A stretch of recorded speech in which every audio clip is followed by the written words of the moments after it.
자, 이번 시간에는 43번째 기출 유형 신뢰도의 의미에 대해서 알아보도록 하겠습니다.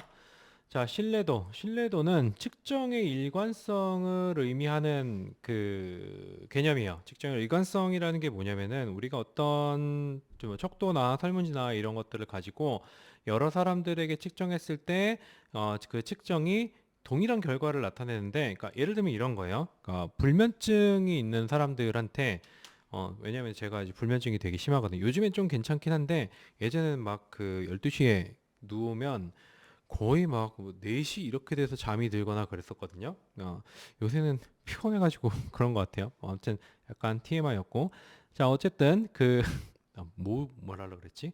어, 불면증에 관한 이제 질문, 불면증이 있는 사람들한테 뭐 나는 뭐 어젯밤에 잠을 잘 자지 못했다 아니면 나는 요즘에 잠을 잘 자지 못한다라는 질문을 하면은 이 사람들은 불면증이기 때문에 어떻게 응답해야 돼요? 전부 다 어, 나는 불면증이 있다라고 하는 어떤 나는 잠을 잘 자지 못한다에다가 그렇다 혹은 매우 그렇다에다가 매우 그렇다를 갖다가 여러분들이 그 사람들이 응답을 해야 된다는 거죠.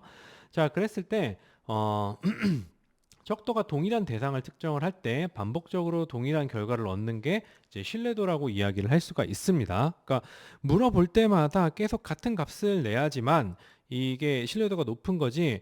이게 할 때마다 뭔가 측정값이 계속 달라지게 되면 이건 신뢰도가 좋지 않은 거예요. 그러니까 예를 들어서 내가 그 체중계에 딱 올라간다 말이에요. 체중계에 딱 올라갔을 때 막 이래. 왜냐면 내가 운동도 안 하고 막 계속 먹기만 하고 막 이래가지고 살이 많이 쪘거든요. 자, 아무튼 그런데 이게 다시 한번 또 올라가니까 몸무게가 쫙 줄었어. 그러면 이제 와 개꿀 이러면서 이제 막 좋아해야 돼요? 아니면은 의심해야 돼요? 물론 이제 이게 원래 내 몸무게인가? 라고 하면서 이제 미소를 지을 수 있겠지만 나 이 체중계에 대한 신뢰도는 엄청나게 떨어지겠죠. 얘는 올라갈 때마다 왜 몸무게를 다르게 재? 라고 하면서 그게 이제 신뢰도의 의미입니다.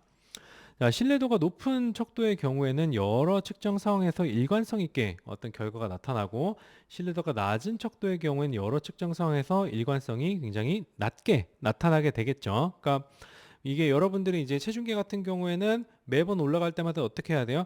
기분은 나쁘지만 항상 정확한 측정값을 내야 된다라는 거죠.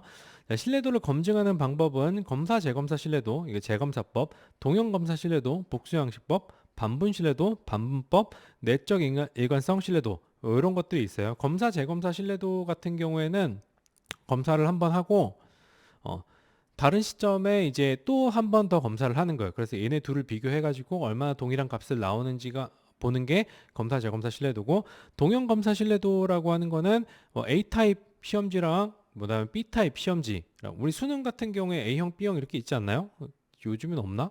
수능 문제가 너무 오래돼 가지고 저 참고로 저도 수능 세대긴 합니다. 예, 본고사 세대는 아니에요.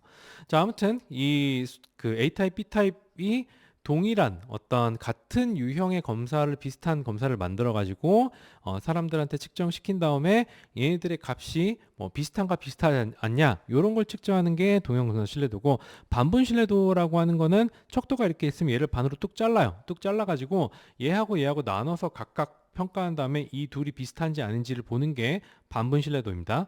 내적 일관성 신뢰도 같은 경우에는 요거는 이제 반분 신뢰도를 갖다가 업그레이드한 버전인데 모든 문항들이 하나의 개념을 측정하는 거잖아요. 그러니까 얘네들을 전부 다 동형 검사로 취급을 하고 얘네들끼리의 상관이나 이런 것들을 쭉 계속 반복해서 봐서 평균적으로 낸 어떤 값을 갖다가 내적 일관성 계수로 산출을 해서 이게 높으면은 신뢰도가 좋은 거고 이게 낮으면 신뢰도가 낮은 거다라고 이야기를 하는 겁니다. 자, 신뢰도를 높이기 위한 방법은 첫 번째로 이제 의미가 명확한 문항을 구성하는 거예요. 의미가 명확한 문항을 구성한다는 게 어떤 의미냐면 아까 이제 그 불면증이 있는 사람들한테 나는 잠을 잘 자지 못한다라고 물어보는 것보다 나는 잠잘 때 1시간 이상 잠에 들지 못한다. 혹은 뭐 이런 식으로 어떤 구체적인 기준이나 이런 게 있으면은 좀 더 명확한 의미가 전달이 되겠죠. 자, 그런 것들이 이제 신뢰도를 높이는 문항이라고 이야기를 할 수가 있습니다. 자, 조사자의 측정 방식과 태도를 일관되게 유지하는 것도 신뢰도를 이제 일정하게 유지하는 거고, 그러니까 내 기분에 따라서 왔다 갔다 측정하지 말라는 거예요. 평가를 하거나 그 다음에 표준화된 방식 절차를 사용하고 측정 문항 수를 늘리는 것도 있어요. 측정 문항 수를 늘리는 게 신뢰도를 이제 어떻게 높이냐? 라고 물어볼 수가 있는데 그러니까 어떤 개념이 있으면은 이 문항수가 점점 늘어나게 되면은 어쨌든 우리가 하나의 개념을 측정을 하는데 여러 개의 문항을 사용한단 말이에요. 여러 개의 문항을 사용하면은 각각의 문항들이 비슷비슷한 의미를 가지고 있어요. 그럼 얘네들이 비슷비슷한 의미의 문항들을 계속 풀다 보면은 이 뒤쪽으로 가면 갈수록 어때요? 반응이 굉장히 일관되게 나올 수가 있어요. 뭐 그런 걸 노리고 측정 문항수를 늘릴 수가 있는데 언제까지 늘리려고? 근데 만약에 여러분들한테 이거는 신뢰도가 굉장히 좋은 척도고 신뢰도를 좋게 만들기 위해서 문항수를 600개로 늘렸어요. 그러니까 600문항을 푸시면은 여러분들이 조금 더 여러분들 자신에 대해서 알 수 있을 것 같아요라고 하면은 할 거야 말 거야? 나 같으면 안 할 것 같아요. 나 같으면 안 할 것 같아. 차라리 그냥 MBTI를 하고 말지. MBTI 재밌잖아요. 자, 아무튼 그런 것들이 이제 문항수를 늘린다고 하더라도 뭐 어쨌든 검사 과정 중에서 오는 피로도나 이런 것도 계산해야 되기 때문에 무작정 늘릴 수는 없습니다. 자, 동일한 질문이나 유사한 문항을 2회 이상 실시. 이것도 이제 어떻게 보면 기술적으로 일관성을, 그러니까 요 동일한 문항이나 그러니까 유사한 질문을 두 개씩 이렇게 배치를 하게 되면은 어쨌든 이거 두 개는 일치율이 굉장히 높겠죠. 다른 것도 일치율이 굉장히 높겠고 이러면 신뢰도가 이제 자동적으로 올라가게 되는데, 그럼 이제 문제 푸는 입장에서는 뭐야 이거 전에 나왔던 문항이랑 똑같은 문항인데 왜 또 물어보지? 뭐 이런 식으로 생각을 할 수가 있는 거죠. 자, 그리고 응답자의 심리적인 상태를 안정적으로 만들어주기 위한 환경을 조성하는 거. 그러니까 응답자도 기분이 왔다 갔다 하면은 응답을 왔다 갔다 할 수가 있어요. 네, 그런 부분에 대해서 주의를 기울여야 되기 때문에 이런 것들을 이제 신경을 써야 됩니다. 자, 문제 봅시다. 척도의 신뢰도를 파악하는 방법이 아닌 것은 하나의 척도를 동일인에게 대하여 2번 이상 반복해 측정한다. 이거는 검사 재검사법이죠. 이건 맞고요.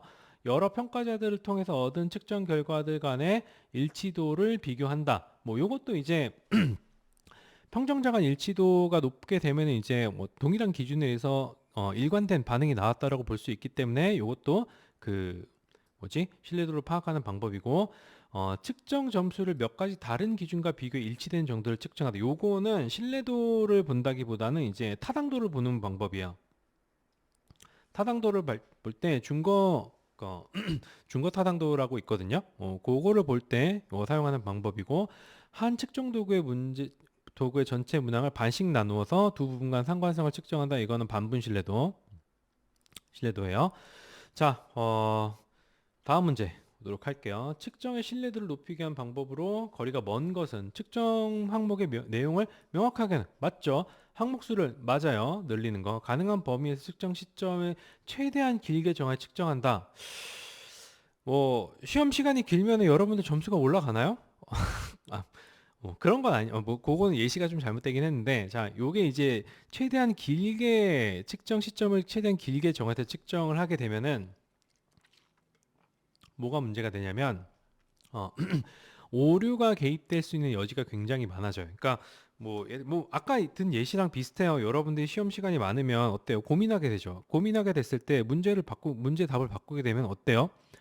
틀리죠. 뭐 그런 거랑 비슷하게 생각하면 될 것 같아요. 그러니까 어떻게 보면 시간이 길면 길수록 다른 요인들이 개입될 여지가 굉장히 많으니까 이건 신뢰도를 높이는 방법으로 적절하지 않다고 볼 수가 있습니다.